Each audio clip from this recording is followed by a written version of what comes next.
Gatinho, meu amigo, fazes ideias do que seja uma estrela?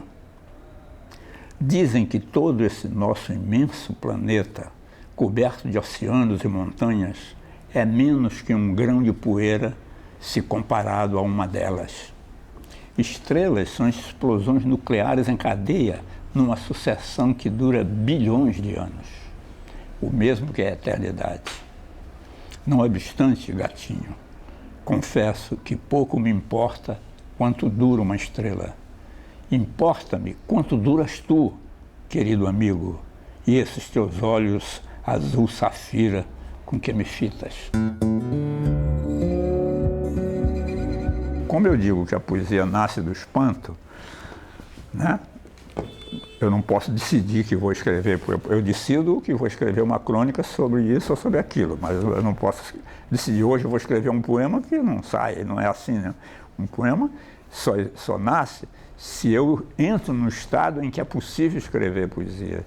E esse estado é provocado pelo que eu chamo de espanto, algo que eu descubro, que me surpreende, que aparentemente não tem explicação, ou que me fascina, ou que me revela um lado novo da vida, e eu escrevo. O que aconteceu é que eu sou de São Luís do Maranhão, né? Eu costumo dizer que eu nasci em Macondo, né? Aquela cidade do 100 anos de solidão, onde tudo acontecia 100 anos depois, né? 100 anos atrasado. Pois é, então eu comecei fazendo soneto em 1946, 47, quando o movimento de 22, a renovação da poesia brasileira foi em 22, eu ainda estava escrevendo como se escrevia no começo do século, né? A poesia brasileira, que em 22 tinha abandonado as formas clássicas e entrou no verso livre e tal, tinha voltado em 45 a essas formas.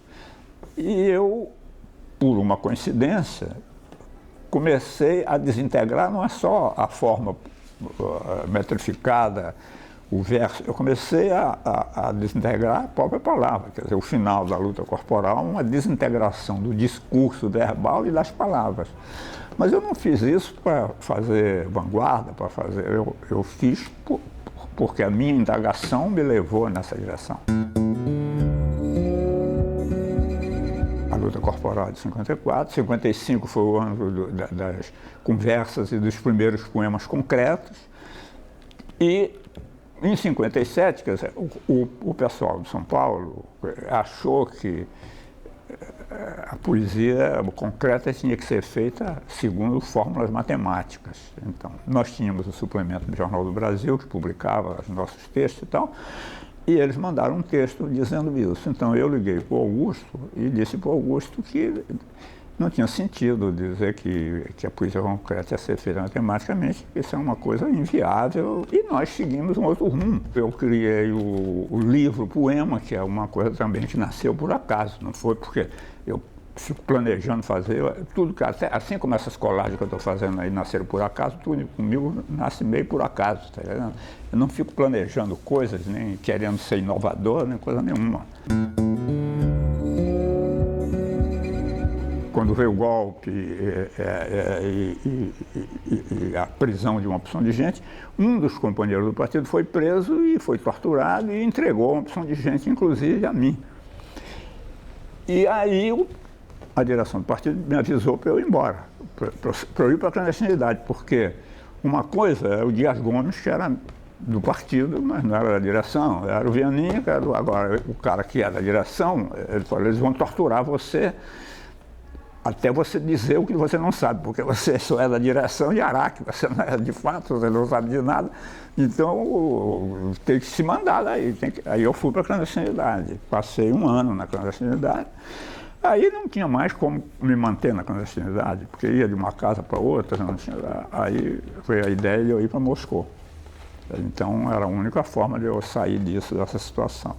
Quando eu cheguei em Buenos Aires, foi em 74, morreu Perón, entrou a Isabelita, aí já começou uma conspiração para derrubar Isabelita e montar uma ditadura militar também na Argentina, que já tinha no Uruguai, tinha no Paraguai, tinha no tudo quanto é canto, no Chile, então aí na Argentina.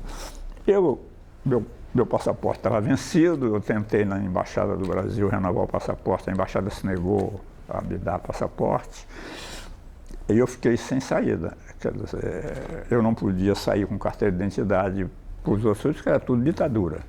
A minha saída era ir para a Europa, mas sem passaporte não podia ir. Então, nessa situação é que eu escrevi o Poema Sujo. Eu escrevi o Poema Sujo como a última coisa, porque estava gente sendo presa, gente que sumia. Eu digo, vai chegar a minha vez. Então, enquanto é tempo, eu vou escrever o que me resta escrever, o que eu ainda posso escrever, o que eu ainda tenho tempo.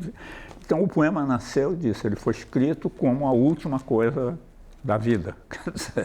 Infelizmente não foi, mas essa situação dramática, tensa, e, vamos dizer, ela faz parte do poema.